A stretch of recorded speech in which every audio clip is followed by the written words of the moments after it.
যেই মেয়ের জবানের উপর কমান্ড নেই, যার জবানটা কন্ট্রোলবিহীন চলে, যে কোনো সময় যা মন চায় তাই বলে ফেলে, এই মেয়ে আর যাই হোক তার সংসারটা ধরে রাখতে পারে না।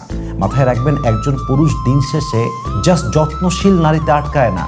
একজন পুরুষ সেই নারীর সঙ্গে আটকে যায় যার কথাটা মিষ্টি, যার জবানে কন্ট্রোল আছে, যার ভাষাটা মিষ্ট ভাষা।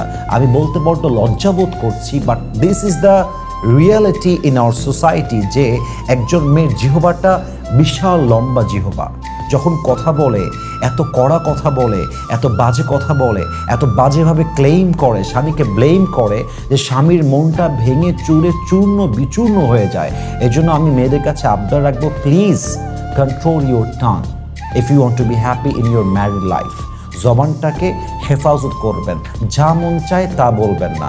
কথার তীরের আঘাত এত বড় আঘাত, তীরের আঘাত মিটে যায়, চাকুর আঘাতটাও একদিন শুকিয়ে যায়, বাট কথার আঘাতটা কখনোই শুকায় না। এই জন্য মেহেরবানি করে প্রত্যেকটা বোনকে বলবো, জাস্ট যত্ন করলেই হবে না, সংসারটা গুছিয়ে রাখলেই হবে না, আপনাকে মিষ্টভাষী হতে হবে, আপনাকে অনেস্ট হতে হবে, লয়াল হতে হবে, সততা বজায় রেখেই চলতে হবে।